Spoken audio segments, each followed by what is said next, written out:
C'est l'heure où on en apprend un peu plus sur les films à voir ou à ne pas voir au cinéma. Nicolas Vincent Poirier, bonjour. Salut Guillaume. Comment vas-tu? Ça va très bien, toi? Bien, ça va bien. Donc, aujourd'hui, tu nous parles de deux films qui sont à l'affiche. Oui, tout à fait. Un film à éviter. Le film s'intitule The Eagle. C'est un film de Kevin MacDonald, le même réalisateur qui avait fait en 2006 le film The Last King of Scotland, qui était absolument excellent.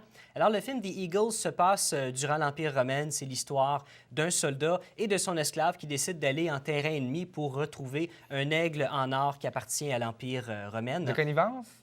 Oui, tout à fait, OK. oui. C'est vraiment le soldat et son esclave. Le soldat est joué par Channing Tatum, qui est absolument pourri dans à peu près tout ce qu'il fait.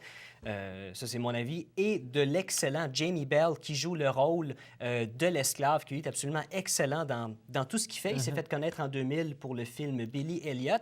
Et d'ailleurs, Jamie Bell va jouer... le film va être présenté à partir de l'année prochaine, Tintin.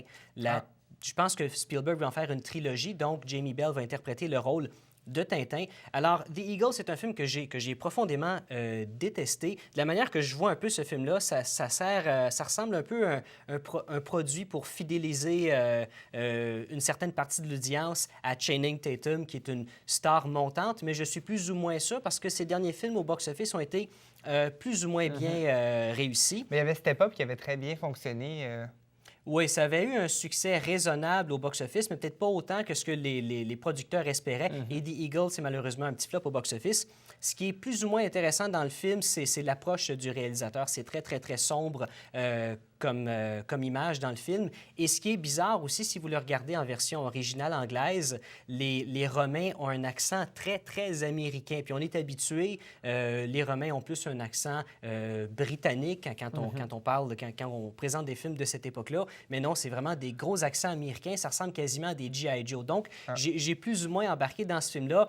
Et le gros cliché qu'on donne aussi, c'est que l'Empire romain, c'est un empire structuré, personne n'est des barbares, mais au-delà des frontières romaines, c'est tous des barbares. Alors, on pense qu'on va pas aller dans ces clichés-là, mais non, en effet, c'est toute une gang de barbares quand tu arrives à l'extérieur de l'Empire romain. Donc, c'est un film plus ou moins bien réussi. Je donne au film une note de 1,5 sur 5. Donc, à ne pas aller voir. À ne pas aller voir, Bien exactement.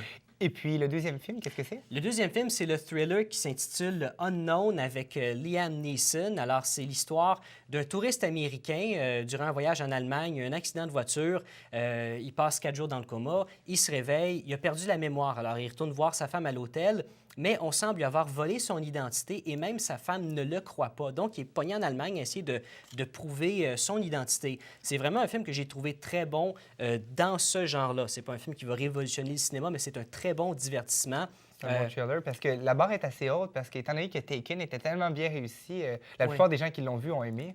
Mais Taken, c'est un petit peu différent. C'est beaucoup plus un film qui est basé sur l'adrénaline. Il n'y a pas tant de punch que ça. Dans le film Mais c'était quand Unknown, même, on peut le catégoriser comme étant un thriller aussi. oui, c'est ça, un thriller beaucoup plus d'action. Tandis que Unknown, il y a un peu d'action, mais plus ou moins. Le punch est très bon aussi. Liam Neeson est toujours excellent dans à peu près tout ce qu'il fait. Il y a aussi Diane Kruger qui joue dans le film, qui est très bonne aussi. Et il y a January Jones qui joue la femme de Liam Neeson, du personnage de Liam Neeson dans le film. Et elle est absolument pas bonne. Je sais pas quelle espèce de direction que le réalisateur a pu y donner, mais elle a aucune espèce d'expression. Lui arrive, il dit « Hey, salut, c'est moi ton mari, tu te rappelles-tu de moi? » Puis elle a comme aucune expression, puis elle dit « Non, je te connais pas du tout. » Puis c'est toujours ce genre de phrase-là qu'elle dit durant le film, puis elle a aucune espèce d'expression. Moi, j'ai un peu débarqué du film. Mais c'est peut-être ça qui était prévu aussi, qu'elle soit de glace. Oui, peut-être, mais même une fois que tu vois le punch de la fin, puis tu regardes, OK, c'était ça qui se passe, ça marche pas. Son personnage marche pas. Il aurait pas dû la prendre. Pourtant, elle est très bonne dans Mad Men, puis dans les autres choses qu'elle fait. Est-ce que selon toi, c'est parce que ça nous amène pas à, exemple, comprendre ou deviner la fin ou...